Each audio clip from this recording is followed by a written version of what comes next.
My flight attendant slipped me a napkin that said, "Pretend you're sick. Get off this plane." I thought it was some kind of joke and ignored her. Minutes later, she returned, pale and shaking. "Please," she whispered, "I'm begging you." I looked around. Everyone seemed calm. Still, something in her eyes froze me. 2 hours later, I finally understood why she was terrified. "I'm glad to have you here. Follow my story until the end and comment the city you're watching from so I can see how far my story has reached. My name is Clifford, and at 64 years old, I thought I knew everything there was to know about my life. I was wrong. It started on Flight 743 from Denver to Chicago. I had just finished a 3-day business conference, the kind where old men like me pretend we still understand the modern world, while younger executives smile politely and wait for us to retire. My knees ached from the cramped economy seat, and all I wanted was to get home to Margaret and our son David. The flight attendant looked young enough to be my granddaughter, with auburn hair pulled back in a neat bun and nervous eyes that kept darting around the cabin. When she handed me my ginger ale, her fingers trembled slightly as she slipped a folded napkin under the plastic cup. I barely glanced at it until she walked away. Then I unfolded the napkin and felt my blood run cold. "Pretend you're sick. Get off this plane." I looked around the cabin. Business travelers typed on laptops, a mother fed her baby, an elderly couple shared a crossword puzzle. Everything seemed perfectly normal. I studied the napkin again, wondering if this was some kind of prank or if the young woman had mental health issues. 20 minutes later, she returned to collect my empty cup. Her face was even paler now, and I noticed her hands shaking as she reached for the trash. "Excuse me," I whispered, leaning forward. "Did you write this?" She glanced at the napkin, then at me, and I saw genuine terror in her eyes. "Please," she whispered back, so quietly I had to strain to hear her over the engine noise. "I'm begging you. Tell them you feel chest pains or something. Get off at the next stop." "Young lady, I don't understand what—" "Please." Her voice broke slightly. "I can't explain right now, but you're in danger. More danger than you know." I felt a chill run down my spine. This wasn't a prank. This girl was genuinely frightened, and somehow it had to do with me. But that made no sense. I was nobody special, just a retired mid-level manager who had spent 40 years pushing papers and attending meetings. "How do you know me?" I asked. She looked over her shoulder, checking if anyone was watching, then leaned closer. "My name is Sarah Morrison. Does that mean anything to you?" Morrison. The name hit me like a physical blow. Janet Morrison had been my secretary for 15 years, from 1985 to 2000. A dedicated, hard-working woman who knew more about my department than I did. She had been let go during a company restructuring, and I had always felt guilty about not fighting harder to keep her. "Janet Morrison's daughter?" Sarah nodded, tears welling up in her eyes. "She's on this plane too, in first class. She's been sick and I've been taking care of her, but when she saw your name on the passenger manifest—" Sarah paused, taking a shaky breath. "Mr. Hendricks, my mother has been carrying a secret for 24 years.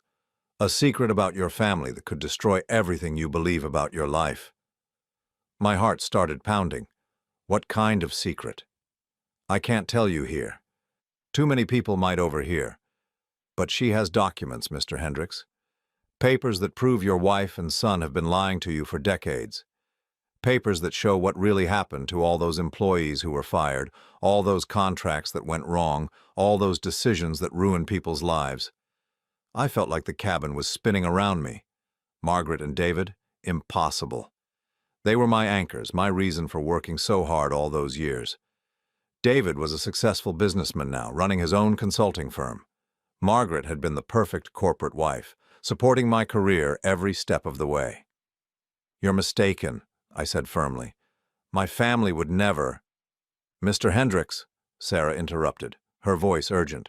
"My mother kept copies of everything, every forged signature, every altered contract, every fake authorization. She kept them because she knew someday the truth would need to come out."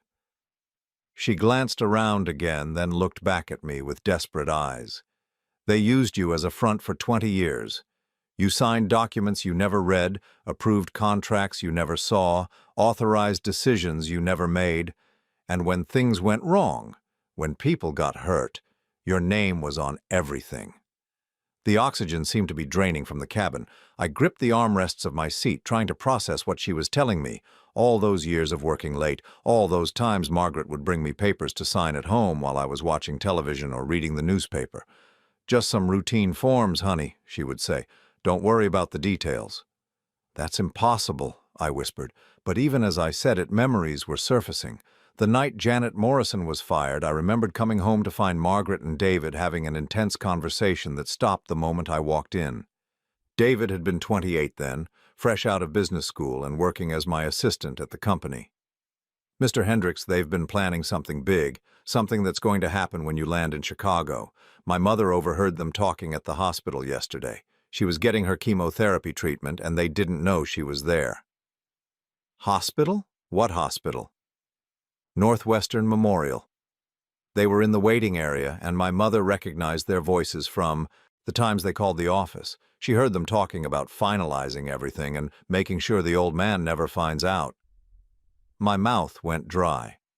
Northwestern Memorial was where David had told me he was taking Margaret for her routine checkup yesterday. But if they were there, and Janet overheard them. "What exactly did your mother hear?" Sarah's eyes filled with tears. "They were talking about having you declared mentally incompetent. Something about medical records being altered to show early dementia. They said once you're committed, they'll have power of attorney over everything." The cabin felt like it was closing in on me. I thought about the strange appointments David had been scheduling for me lately. Memory assessments, he called them. "Just routine stuff for someone your age, Dad. Nothing to worry about." I looked at Sarah's terrified face and realized that this young woman was risking her job, maybe even her safety, to warn me. "Why are you telling me this? Why should I trust you?"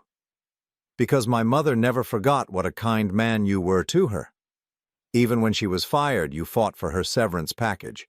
You made sure she got good references. She said you were the only honest person in that whole company." Sarah's voice cracked. "And because what they did to her, they're about to do to you. They're going to destroy your life and walk away clean." The plane hit turbulence, and I felt my stomach lurch. But it wasn't just the air pockets making me sick. It was the growing realization that everything I thought I knew about my life might be built on lies. "If what you're saying is true," I said slowly, "then I've been living with strangers for 40 years. Sarah nodded sadly. "My mother said she tried to warn you once, about 6 months before she was fired. She left a note in your desk drawer with some of the evidence. Do you remember that?" I did remember, a manila envelope with photocopied documents that made no sense to me at the time. When I asked Margaret about it, she had laughed and said it was probably someone trying to cause trouble. "Disgruntled employees will say anything," she had told me. "Don't let paranoid people poison your mind against your own family."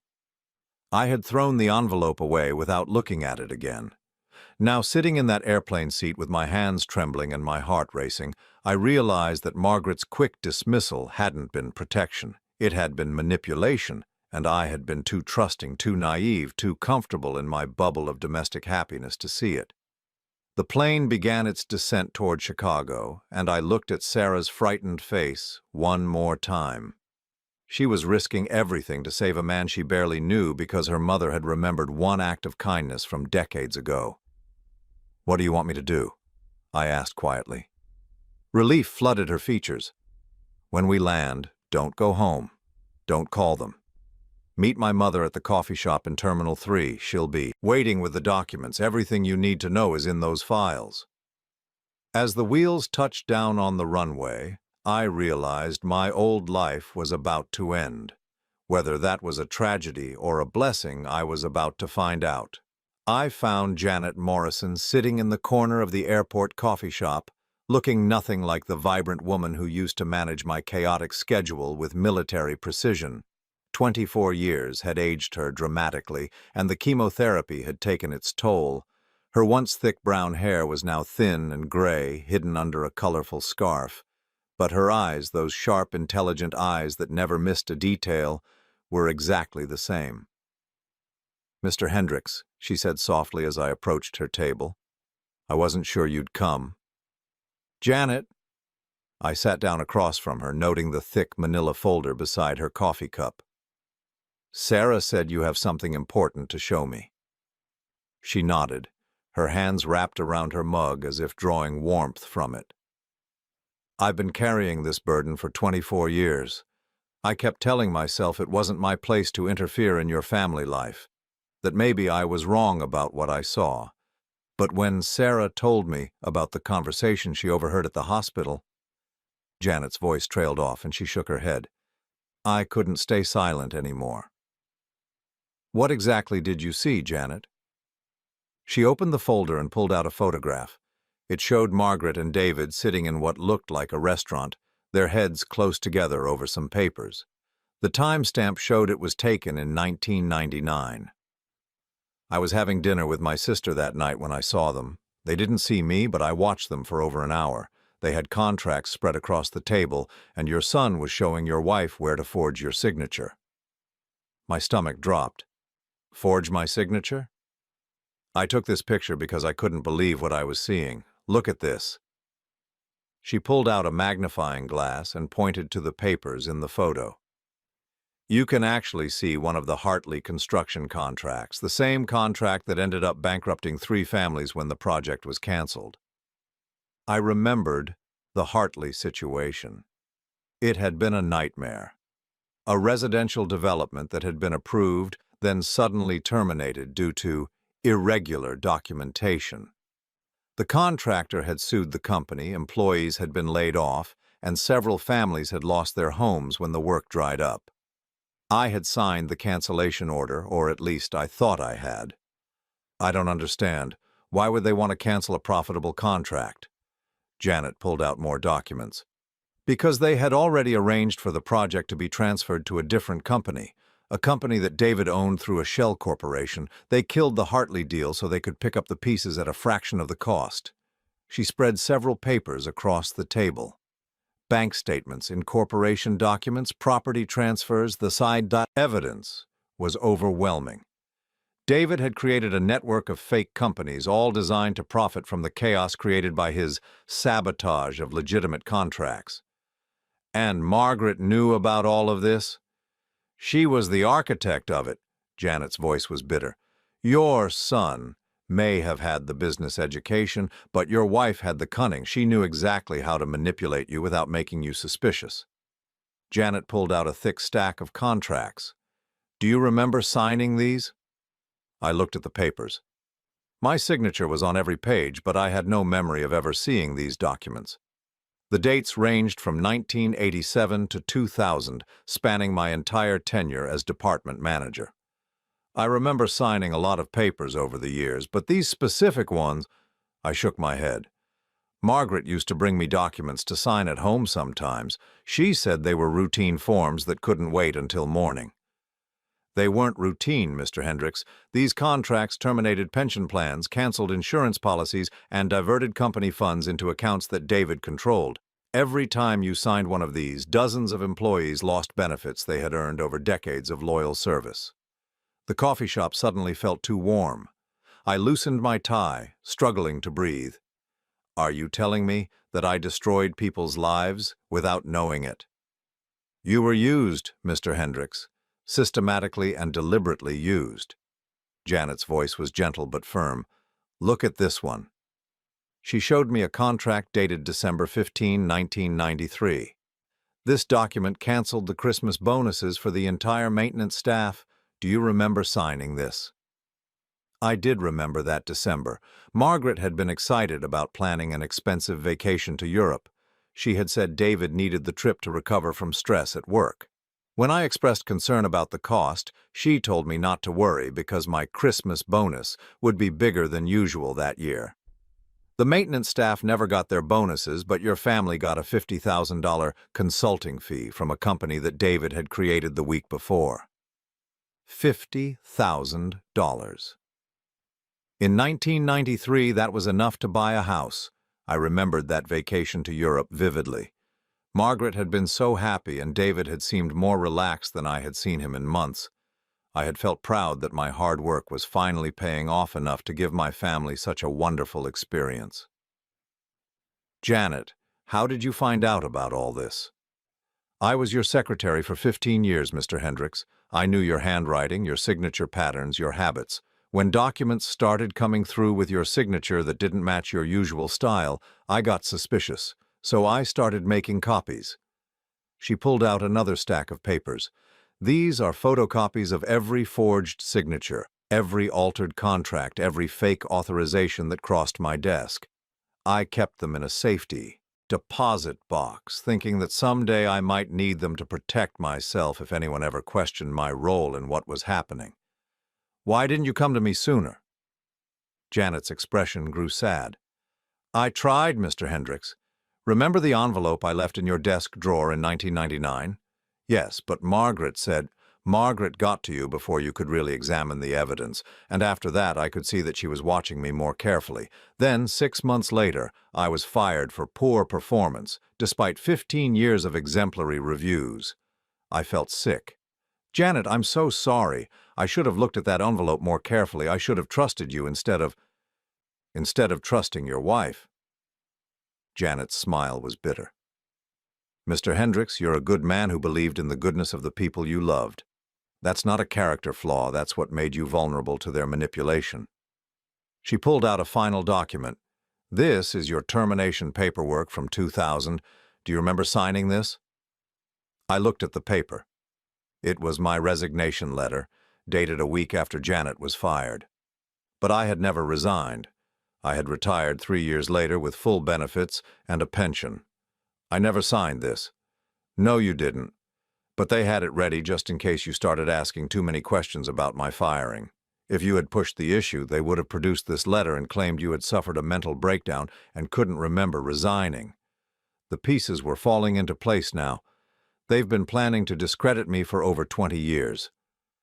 And now they're finally ready to execute the plan. Sarah heard them talking about having you declared incompetent. Once they have legal control over your assets, they can cover up all of this evidence.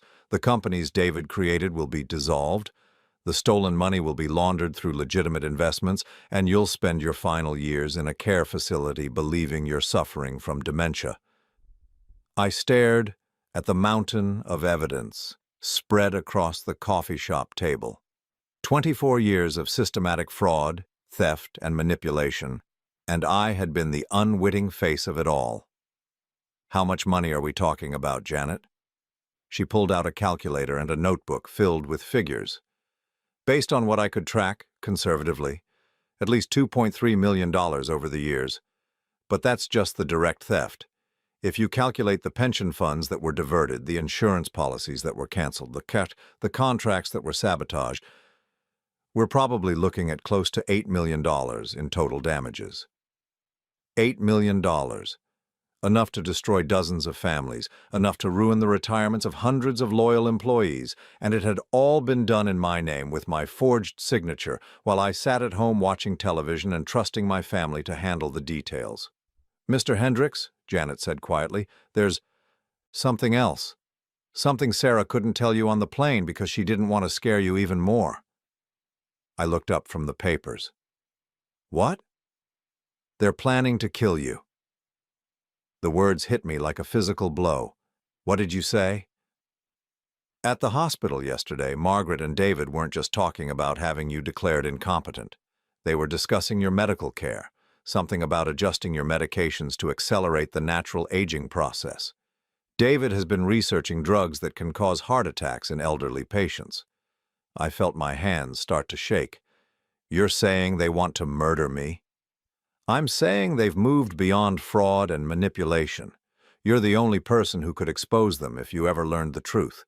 As long as you're alive, you're a threat to their security, but if you die of natural causes after being declared mentally incompetent, Janet's voice trailed off. They inherit everything and no one questions the past. Exactly. I sat back in my chair, overwhelmed by the magnitude of what I was learning. My wife of 42 years and my only child had spent decades stealing from innocent people, destroying lives, and now they were planning to kill me to cover it all up. Janet, what am I supposed to do with all this? Who's going to believe that I didn't know what was happening? She reached across the table and squeezed my hand. Mr. Hendricks, you're going to fight back, but first you're going to disappear. Janet's words echoed in my mind as I sat in the rental car outside my own house 3 hours later. Disappear. The idea seemed impossible. This was my home, my life, my family. Even knowing what I now knew, the thought of walking away from everything felt like jumping off a cliff. But as I looked at the familiar white colonial where I had lived for 38 years, I realized it had never really been my home. It had been their stage, and I had been nothing more than a prop in their elaborate performance. I had spent those 3 hours with Janet and Sarah, going through every document, every piece of evidence, every detail of the conspiracy that had defined my adult life. Janet had been thorough in her record-keeping. She had bank statements showing money flowing from my department's accounts into shell companies. She had correspondence between Margaret and David discussing which contracts to sabotage next. She had even recorded phone conversations from her home phone when they would call to coordinate their schemes. The most damning evidence was a series of emails Janet had printed from David's computer during her final week at the company. In them, David discussed me with cold detachment, referring to me as the old man and our useful idiot. One email to Margaret was particularly brutal. Dad signed the Morrison termination papers without even reading them. I swear we could get him to sign his own death warrant if we put it in front of him during the evening news. Now, sitting in that rental car with copies of all the evidence in a briefcase beside me, I felt something I had never experienced before.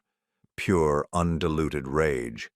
Not the momentary anger that comes and goes, but a deep, burning fury that seemed to consume everything else. I walked up the familiar stone pathway, past Margaret's prize-winning rose garden, past the mailbox with our family name painted in elegant script.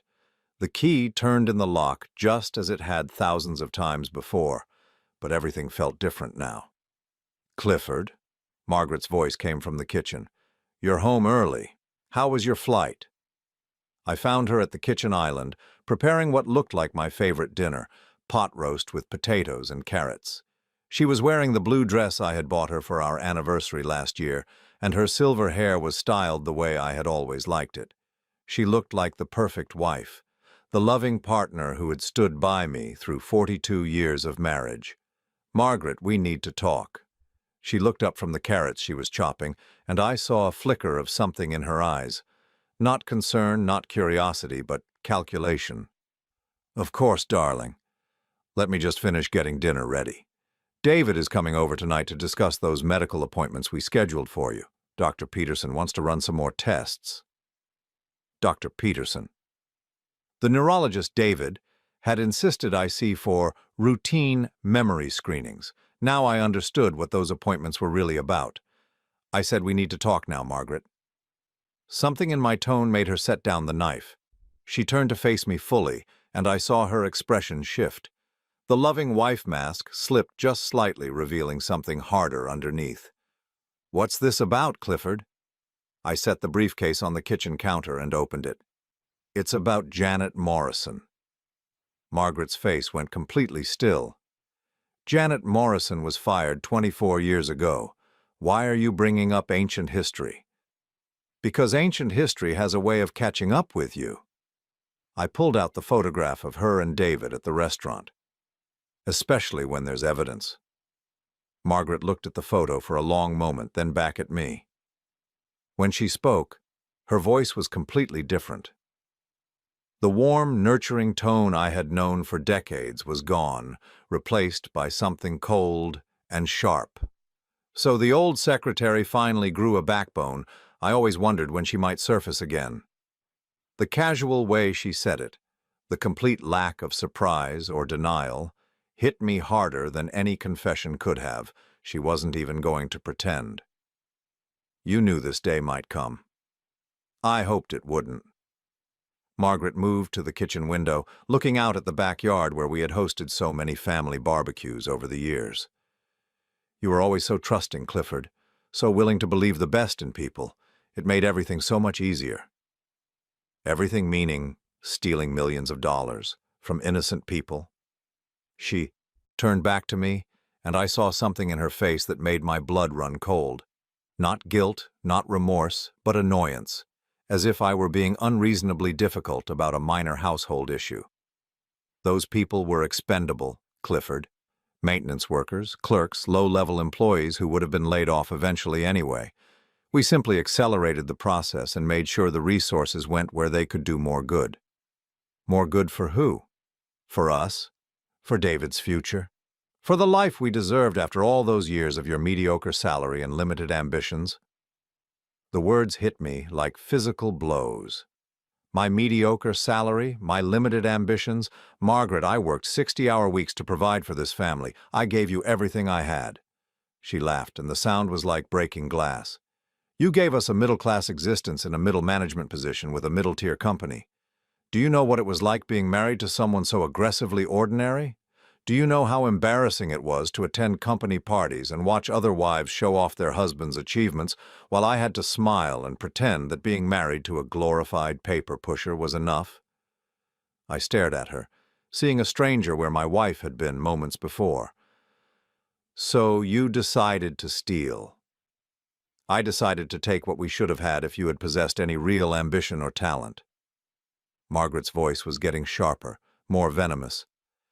David was brilliant even as a child. He deserved better than growing up as the son of a nobody, so we gave him better. By destroying other people's lives.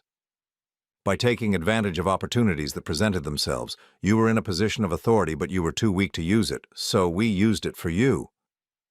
The kitchen door opened, and David walked in. He was still in his business suit, looking successful and confident, just as he always did. When he saw the briefcase and the papers spread across the counter, he stopped mid-step. "Well," he said after a moment, "I guess the cat's out of the bag." His casual tone, the complete lack of surprise, made it clear that this wasn't an unexpected crisis. This was a scenario they had prepared for. "Hello, son." I kept my voice steady, though my heart was pounding. "I've been learning some interesting things about our family business." David walked over to stand beside his mother, presenting a united front. "How much do you know?" "I know that you've been forging my signature for over 20 years. I know that you've stolen at least $2.3 million from employee pension funds and insurance policies. I know that you've destroyed the lives of dozens of families, all while using me as your front man." David nodded, thoughtfully, as if we were discussing the weather. "That's fairly accurate, though your figure is a bit low. We're actually closer to 3.7 million if you count the compound interest on our investments." The casual way he said it, the pride in his voice, made me feel sick. "David, these were people we worked with, people who trusted us. People who were expendable." David's voice was cold, clinical. "Dad, you always had this sentimental attachment to the little people. It was one of your weaknesses. Mom and I saw the bigger picture. The bigger picture being stealing from your coworkers. The bigger picture being securing our family's future despite your limitations." David loosened his tie and sat down at the kitchen table as if this were a casual family discussion. "Do you know what it was like growing up as your son? Watching my friends' fathers buy new cars and take vacations while we lived in this modest little house and counted pennies? We were never poor, David. We had everything we needed. We had everything you thought we needed. But I wanted more. I deserved more. And when I figured out how to get it, Mom was smart enough to help me." Margaret moved to stand behind David's chair, her hand on his shoulder in a gesture of maternal support. "David has built a very successful consulting business, Clifford. He's respected in his field, well-connected, financially secure, everything we could have hoped for in a son. Built on stolen money and destroyed lives. Built on intelligence and opportunity." David's voice was getting impatient. "Dad, you were never going to amount to anything significant. You didn't have the vision or the courage to take real risks, so we took them for you." I looked back and forth between them, still struggling to process the complete transformation of the people I thought I knew. "And now you're planning to have me declared mentally incompetent so you can cover all this up." Margaret and David exchanged a look, and I saw something pass between them. A silent communication that spoke of years of conspiracy. "The incompetency proceedings are for your own good, Clifford." Margaret's voice took on a tone of false concern. "You've been showing signs of confusion lately. Forgetting appointments, misplacing things, having trouble following conversations. Dr. Peterson is concerned about early-stage dementia." "There's nothing wrong with my memory." "Isn't there?" David pulled out his phone and showed me a series of text messages. "These are messages you sent me over the past month. Look at the timestamps and the content." I looked at the messages and my heart sank. They were incoherent, rambling texts, sent at odd hours, discussing conversations that had never happened and making references that made no sense. But I had never sent these messages. I didn't write these. The phone company logs say otherwise.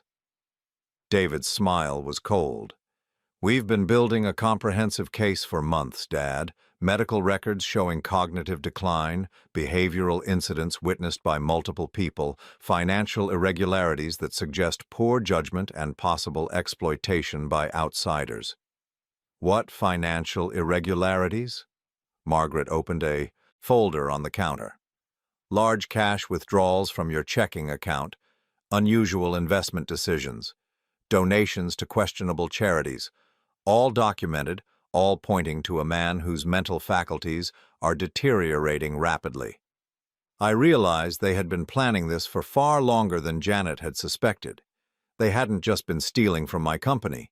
They had been systematically building a case to discredit me personally.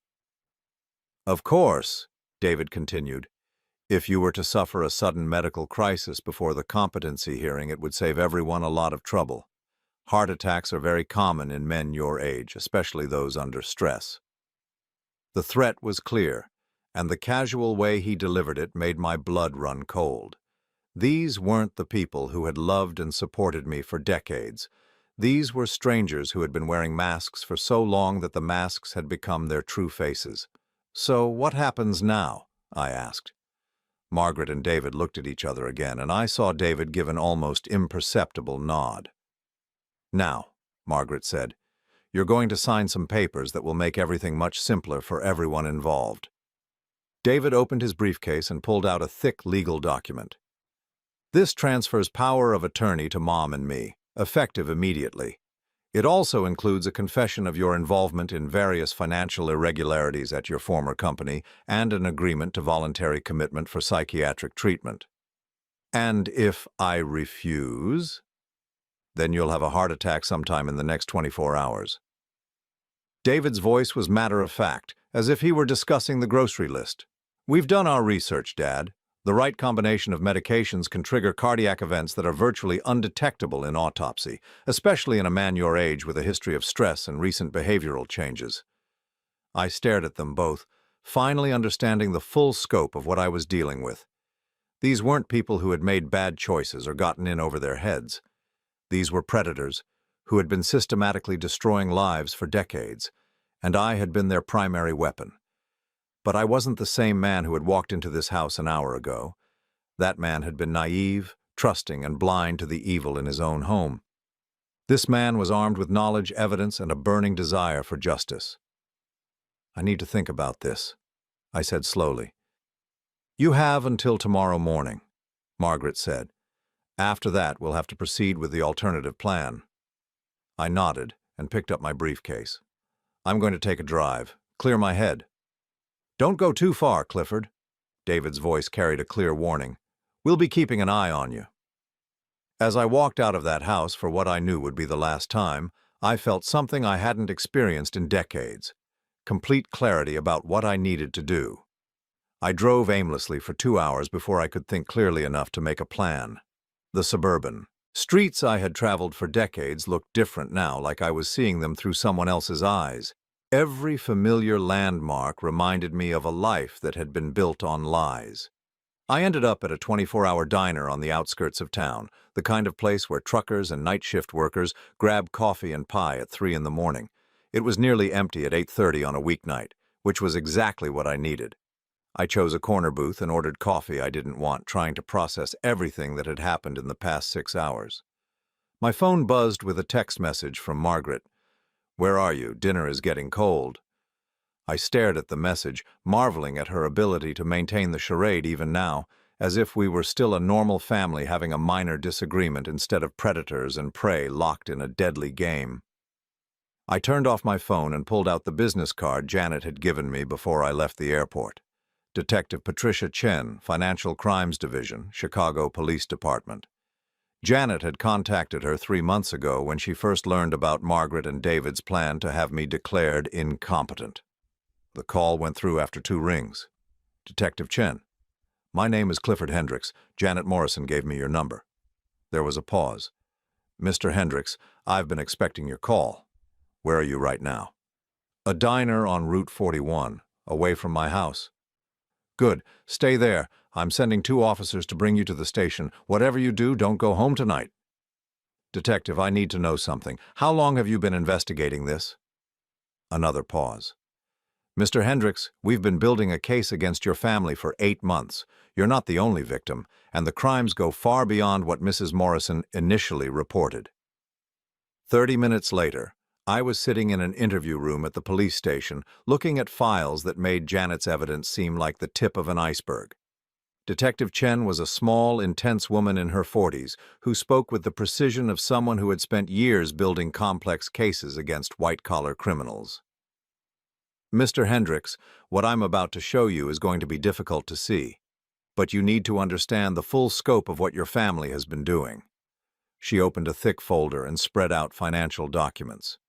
"Your son's consulting business is a front for a much larger operation. He's been using the money stolen from your company to fund investment schemes that target elderly clients specifically." "What kind of schemes?" "Fake retirement communities, non-existent medical research projects, fraudulent insurance policies. Over the past 5 years, David has stolen approximately $12 million from senior citizens who trusted him with their life savings." $12 million. The number was so large I couldn't grasp it. "How many victims?" 67 that we've identified so far, probably more, that we haven't found yet. Detective Chen pulled out a list of names. "These are people who lost their homes, their retirement funds, their children's inheritances. 3 of them committed suicide when they realized they had been wiped out." I stared at the list, my hands shaking. These weren't faceless statistics. These were real people whose lives had been destroyed by my son's greed, and it had all started with the money he had stolen using my forged signature. "What about Margaret? What's her role in all this?" Detective Chen opened another file. "Your wife has been running a parallel operation targeting the spouses of David's victims. When the men lost their money to David's fake investments, Margaret would approach the wives with opportunities to recover their losses: fake legal settlements, non-existent government compensation programs, bogus class action lawsuits. She stole from people who had already been victimized by David. Systematically and deliberately, she would present herself as a financial consultant helping fraud victims, then steal whatever money they had left."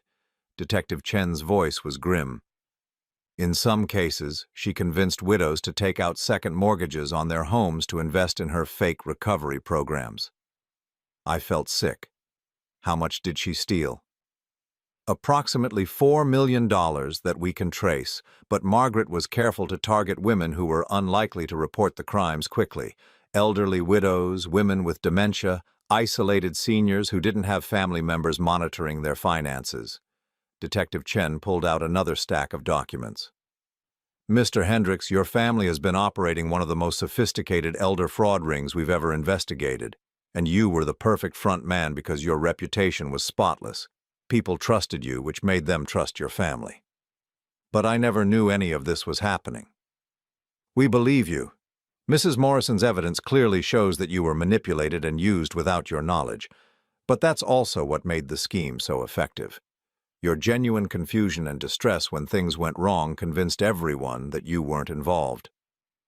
I thought about all the times over the years when former colleagues had approached me at social events, thanking me for my help with some financial matter I didn't remember. I had always assumed I was having senior moments, forgetting routine business transactions. Now I realized those people had been thanking me for investments and opportunities that Margaret and David had offered while using my name and reputation. Detective, how did you first learn about this? One of David's victims was a retired police captain named Frank Mueller. When he lost his pension to one of your son's fake investment schemes, he didn't just file a report. He started his own investigation.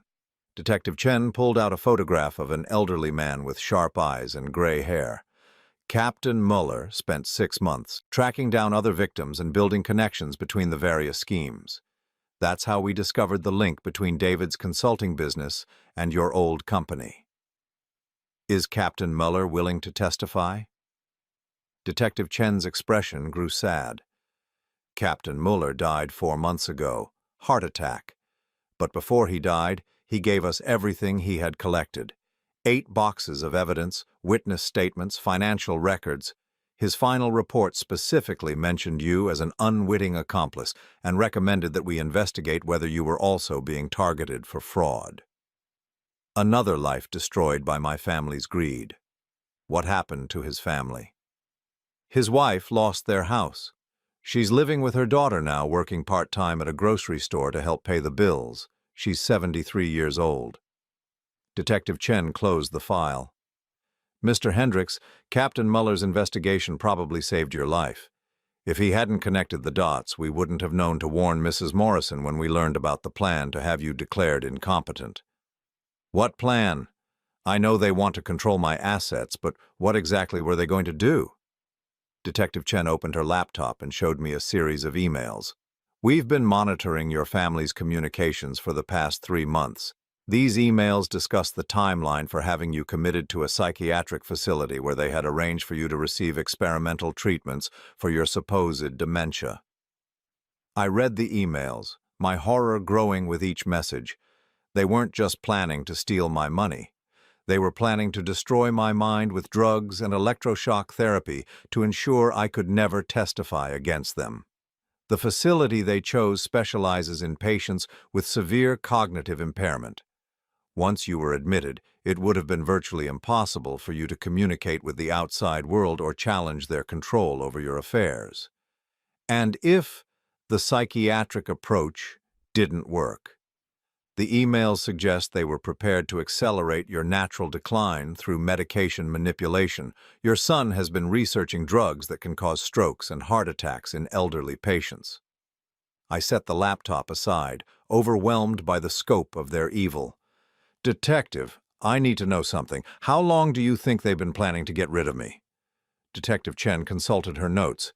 Based on the evidence we've collected, we believe the plan started taking shape about 2 years ago, when your son's fraud schemes began attracting attention from other law enforcement agencies. You were becoming a liability because your presence made it harder for them to disappear or claim ignorance if they were caught. So they were going to make me disappear instead. Essentially, yes.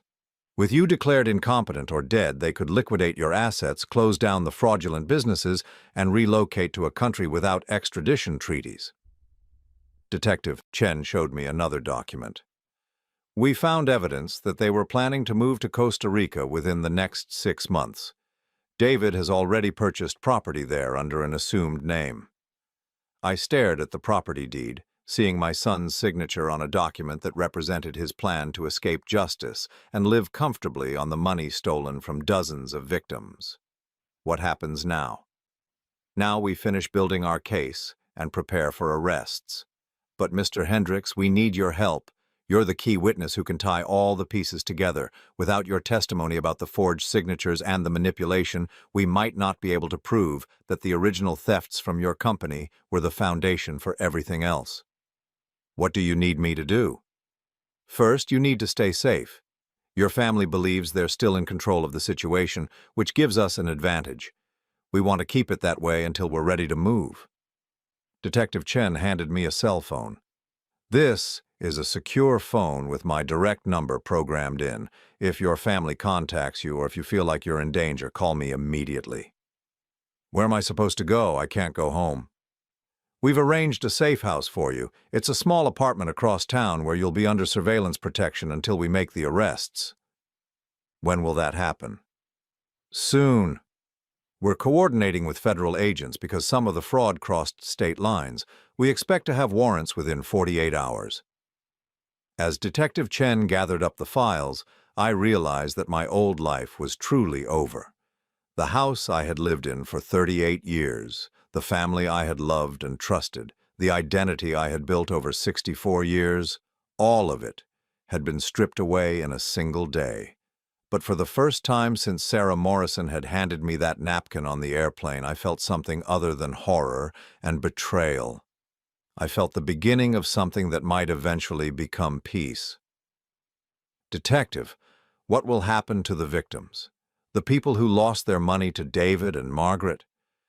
If we can recover any of the stolen assets, they'll be compensated through the court system. But I have to be honest with you, Mr. Hendricks, most of the money is probably gone. Your family has been very good at hiding and spending what they stole. I nodded, understanding that justice and restitution were two different things. I want to help in any way I can. These people trusted my family because they trusted me. I need to do whatever I can to make this right. Your testimony will be the most important evidence we have. Are you prepared for what that means? Your son and wife will go to prison for a very long time. Your family as you knew it will cease to exist. I thought about Margaret in the kitchen earlier, calmly discussing my murder as if she were planning a dinner party. I thought about David's cold calculation and complete lack of remorse. I thought about Captain Muller dying of a heart attack after losing his pension and his 73-year-old widow working at a grocery store. Detective, my family ceased to exist the moment I learned the truth about them. The people who are going to prison aren't my family. They're strangers who have been wearing my family's faces for 24 years. As she drove me to the safe house, Detective Chen asked one final question. Mr. Hendricks, do you have any regrets about walking away from your old life? I looked out the window at the city lights, thinking about the question. I regret that it took me so long to see the truth. I regret that I was so naive and trusting that I became a weapon they could use against innocent people. But walking away from that life? No, I don't regret that at all. What will you do when this is all over? For the first time in decades, I realized I had no idea what my future would look like. But instead of frightening me, the uncertainty felt like freedom. I suppose I'll find out who Clifford Hendricks really is when he's not being manipulated and controlled by people who never loved him. The safe house was a modest apartment in a building full of young professionals and college students. As I sat on the unfamiliar couch in the small living room, I realized that for the first time in my adult life, I was completely alone. No wife, no son, no family obligations or expectations. It should have been terrifying. Instead, it felt like coming home. The arrests happened on a Tuesday morning at 6:15. I watched from Detective Chen's unmarked car as federal agents and local police surrounded my house. Through the living room window, I could see Margaret in her pink bathrobe, gesturing frantically as officers read her rights. David arrived for what he thought was a breakfast meeting to finalize my commitment papers, walking straight into the arms of waiting agents. "How do you feel?" Detective Chen asked as we watched my wife and son being led away in handcuffs. "Empty," I said, and realized it was true. I had expected to feel satisfaction or vindication, but watching the people I had loved for decades being arrested felt like witnessing the death of everything I thought I knew about my life. The investigation that followed was more extensive than I had imagined. Federal agents seized computers, financial records, and filing cabinets full of evidence from both my house and David's office. The scope of their crimes expanded daily as more victims came forward, and investigators traced money through dozens of shell companies and fake accounts. Detective Chen called me 3 days after the arrests with an update that left me speechless. "Mr. Hendricks, we've identified 89 victims so far, and the total amount stolen is now estimated at over $15 million. $15 million. I sat down heavily in the small apartment's kitchen chair, trying to comprehend the magnitude of destruction my family had caused. There's more, Detective Chen continued. We found evidence that your son was planning to expand the operation internationally. He had been building relationships with fraud networks in Eastern Europe and South America. What does that mean? It means that if we hadn't stopped them when we did, the number of victims could have been in the thousands. Your family wasn't just running a local fraud scheme, Mr. Hendricks. They were building a criminal empire. The next few weeks passed in a blur of depositions, interviews, and court appearances.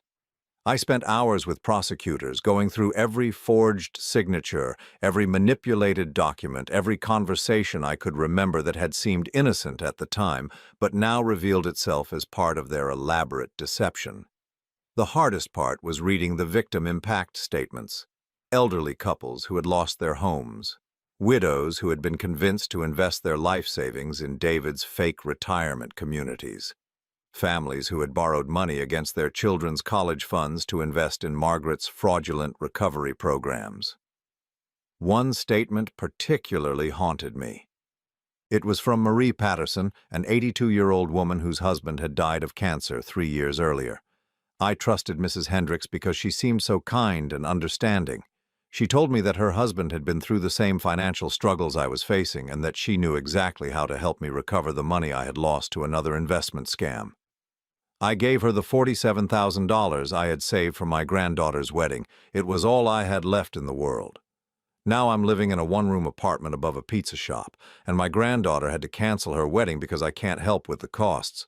Mrs. Hendricks didn't just steal my money, she stole my granddaughter's happiness and my family's respect for me. I read that statement 3 times before I had to put it down. Marie Patterson's granddaughter had lost her dream wedding because of my family's greed. The ripple effects of their crimes extended far beyond the immediate victims. Margaret and David were each charged with multiple counts of fraud, money laundering, elder abuse, and conspiracy.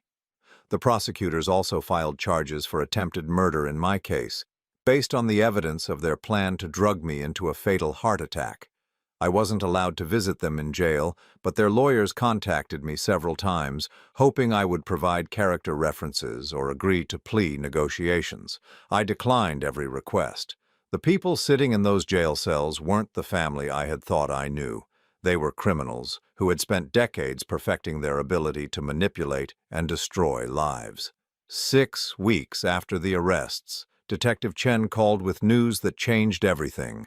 Mr. Hendricks, we've recovered approximately $4.7 million in assets. Your son had been more careless about hiding money than we initially thought. What happens to that money? It will be distributed to the victims through the court system. It won't make everyone whole, but it will help some of the people who lost everything. How much will each victim receive? It depends on how much they lost and how much documentation they have, but we estimate that most victims will recover between 20 and 30% of their losses. It wasn't enough, but it was something. Marie Patterson might not be able to pay for her granddaughter's entire wedding, but she might be able to move out of that apartment above the pizza shop. The preliminary hearing was scheduled for October 15th. I arrived at the courthouse early, wearing the only suit I owned that hadn't been purchased with stolen money. As I walked up the courthouse steps, I saw a group of elderly people gathered near the entrance. They were the victims, many of them accompanied by adult children or caregivers. A woman in her 70s approached me as I reached the top of the steps. "Are you Clifford Hendricks?" "Yes." She studied my face for a moment, then nodded. "I'm Dorothy Walsh. Your son stole my husband's pension fund 6 months before he died. I just wanted to see what you looked like." I braced myself for anger, for accusations, for blame. Instead, Dorothy Walsh surprised me. "You look like a decent man," she said quietly. "I can see why people trusted you. I'm sorry your family used that against all of us."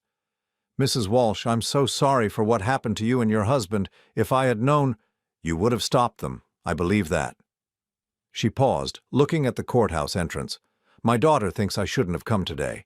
She says it won't bring back the money and it won't ease the pain, but I needed to see justice being done. I needed to know that they wouldn't be able to hurt anyone else." Other victims approached me throughout the morning and their reactions varied. Some were angry, demanding to know how I could have been so blind for so long.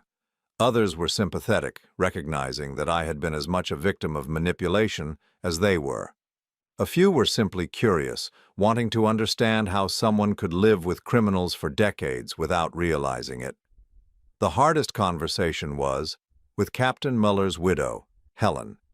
She was a small, dignified woman in her 70s who walked with a cane and wore a dress that had clearly been expensive once, but was now carefully mended. "My husband never blamed you, Mr. Hendricks," she said. "Even after he figured out what your family had done, he said you were just another victim. Frank was good at reading people. He said you had honest eyes. Mrs. Muller, I wish I could bring your husband back. I wish I could undo all the damage my family caused." "You can't bring back the dead or reverse the past," she said simply, "but you can make sure the truth is told. That's what Frank would have wanted."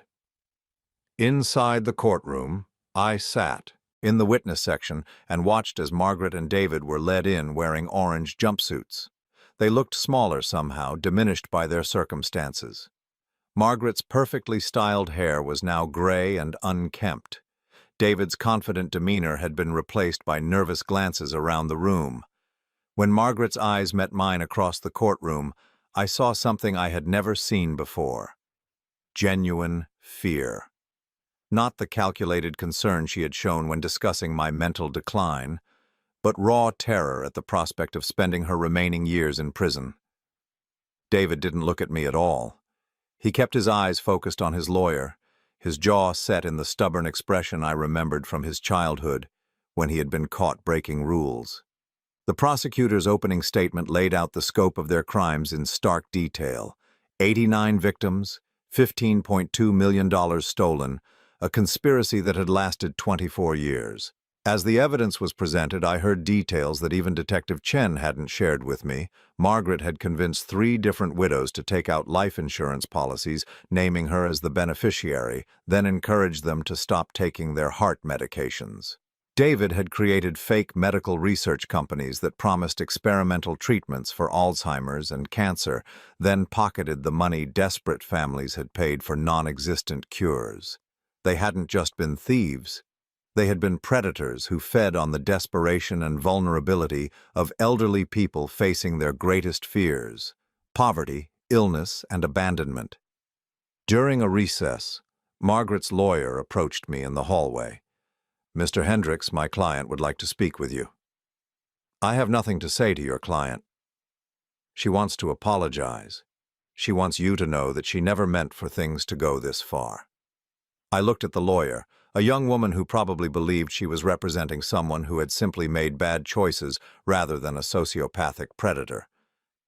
"Your client had 24 years to apologize.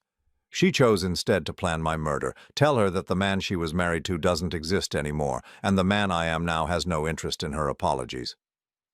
The hearing continued for 3 days. Victim after victim testified about losing their life savings, their homes, their sense of security.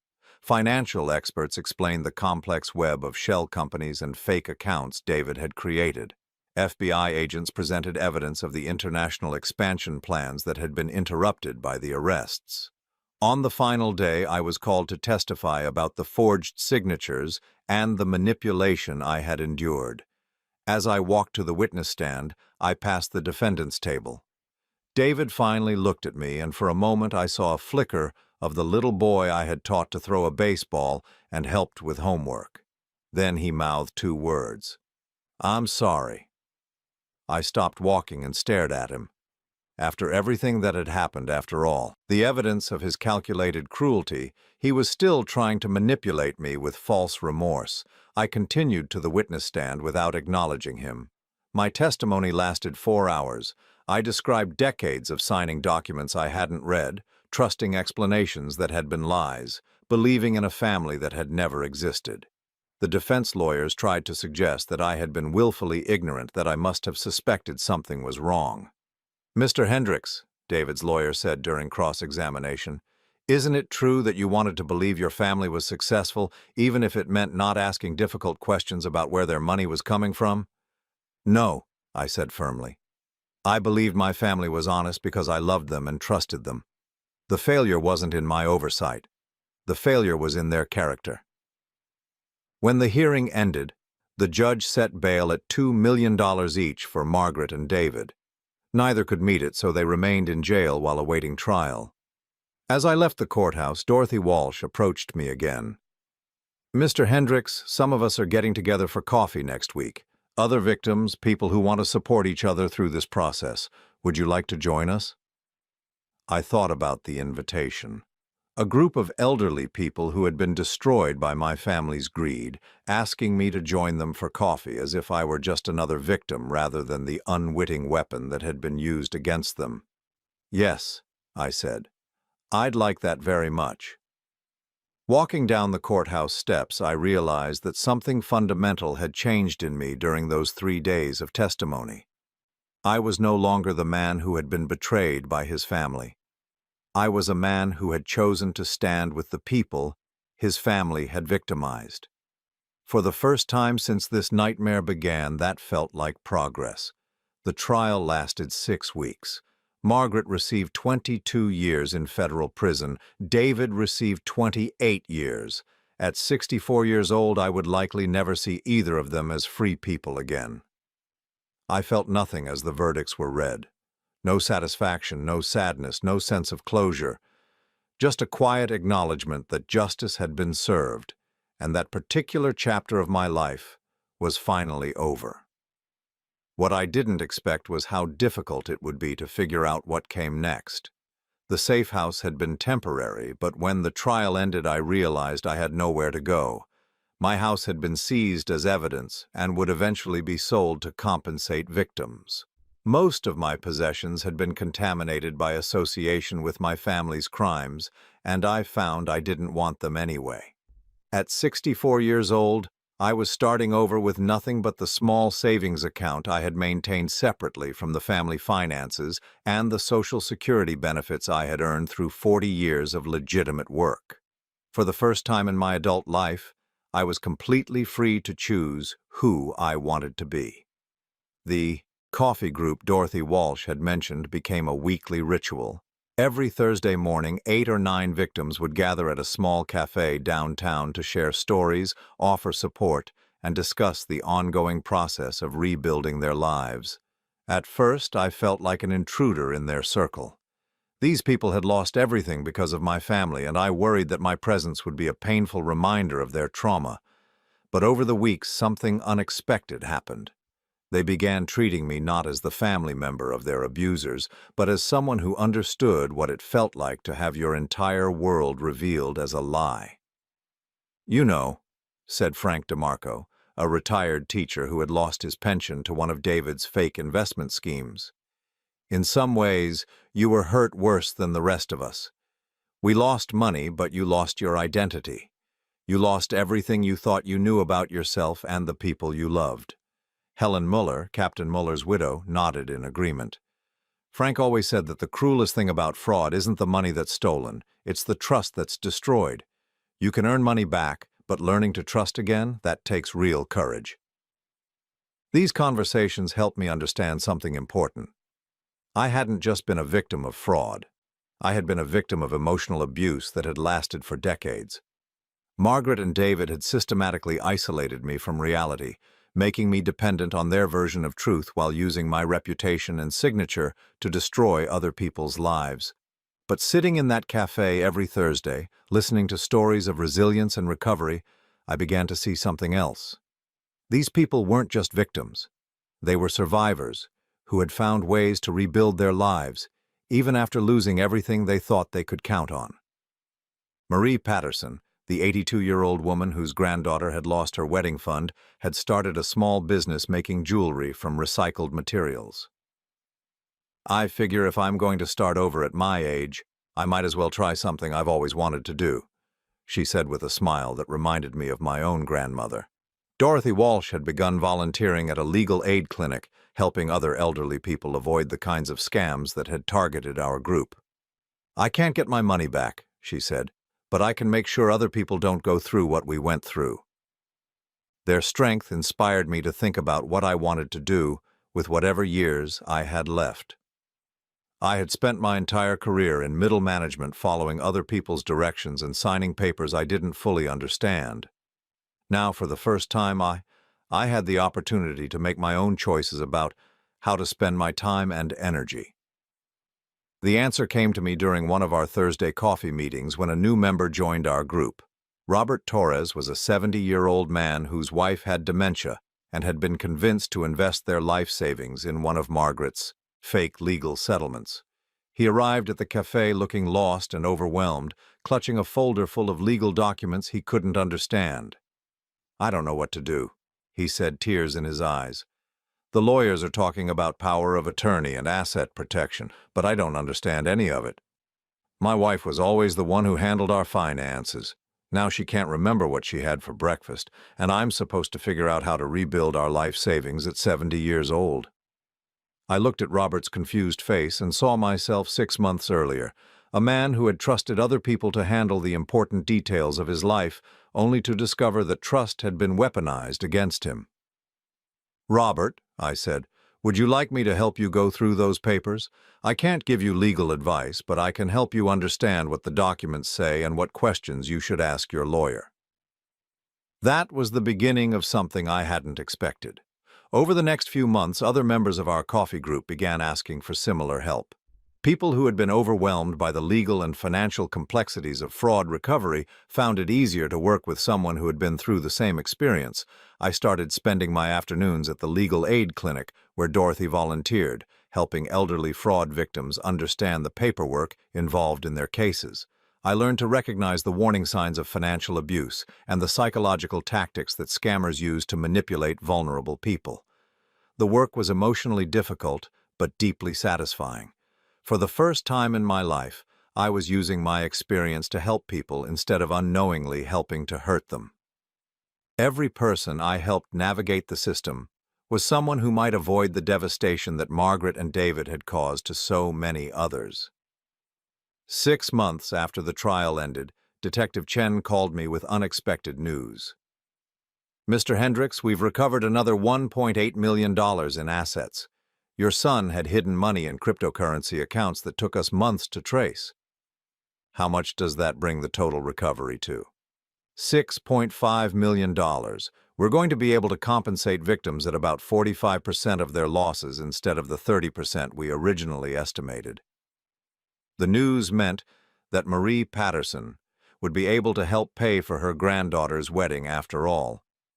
Robert Torres would have enough money to pay for his wife's care without losing their house. Helen Muller might be able to stop working at the grocery store and focus on her health. "There's something else," Detective Chen continued. "The federal prosecutors want to recognize your cooperation in the case. You're going to receive a commendation for your assistance in bringing your family to justice." "I don't need recognition for doing the right thing." "Maybe not. But the victims deserve to know that you stood with them instead of trying to protect your family. Sometimes acknowledgement matters as much as money when it comes to healing." A year after the arrests, our Thursday coffee group had grown to include 12 regular members and several volunteers from the legal aid clinic. We had become an informal support network for elderly fraud victims throughout the city, and several other cities had contacted us about starting similar groups. On a particularly warm Thursday in spring, I arrived at the cafe to find an unexpected visitor waiting for me. Sarah Morrison stood near the entrance, looking nervous but determined. "Mr. Hendricks, I hope it's okay that I came. I wanted to see how you were doing." "Sarah, of course it's okay. How's your mother?" "She's doing well. The chemotherapy is working and her doctors are optimistic." Sarah smiled, but I could see she had something more serious on her mind. "I also wanted to thank you." "Thank me for what?" "For proving that good people still exist. When Mom first told me about your family, I was so angry. I couldn't understand how you could have been married to someone so cruel for so long without knowing what she was really like." I nodded, remembering my own struggles with that same question. "But then I watched you testify at the trial," Sarah continued. "I saw how you chose to stand with the victims instead of making excuses for your family. I saw how you've spent the past year helping other people who went through what we went through, and I realized that the fact that you didn't see their evil doesn't make you stupid or weak, it makes you decent." Her words touched something deep inside me that I hadn't realized was still wounded. "Thank you, Sarah. That means more to me than you know. There's something else. Mom and I have been talking, and we'd like to invite you to dinner sometime. As a family friend, not as part of some business obligation, just because we care about you and we'd like you to know that you're not alone in the world." Standing outside that cafe, being invited to dinner by people who cared about me because of who I was rather than what I could provide for them, I felt something I hadn't experienced in decades: genuine belonging. "I'd like that very much," I said. That evening, I sat in my small apartment, writing in a journal I had started keeping as part of my recovery process. I wrote about the day's conversations, about the progress our support group was making, about the satisfaction I felt when helping someone understand their legal options or recognize the warning signs of a scam. At the bottom of the page, I wrote something that surprised me. "Today I realized that losing my family was the best thing that ever happened to me. Not because I'm glad they're in prison, but because it forced me to discover who I really am when I'm not being manipulated and controlled by people who never loved me. I spent 64 years being the person other people wanted me to be. Now I get to spend whatever time I have left being myself." I closed the journal and looked around my small apartment. It wasn't much by conventional standards: one bedroom, a tiny kitchen, furniture from thrift stores, but it was mine in a way that the house I had shared with Margaret and David never was. Every choice in this space reflected my preferences, my values, my personality. On the wall hung a photograph from our support group's first anniversary gathering. 12 elderly faces smiling at the camera, people who had lost money but found friendship. People who had been betrayed but chose to trust again. People who had been victimized but refused to remain victims. I was in the center of the photograph, my arm around Helen Muller's shoulders, a genuine smile on my face. Looking at that picture, I realized something profound. This was my real family. Not the people who had shared my DNA or my name, but the people who had stood with me when everything fell apart and helped me build something better from the pieces. 3 years after that flight attendant slipped me a napkin that changed everything, I finally understood what freedom felt like. It wasn't the absence of responsibility or obligation, it was the presence of choice, the choice to help instead of harm, to build instead of destroy, to love people who deserved it instead of people who demanded it. I had spent most of my life being used as a weapon against innocent people. Now I was choosing to be a shield for people who needed protection. It wasn't the life I had planned, but it was the life I had chosen. And for the first time in 67 years, that felt like enough.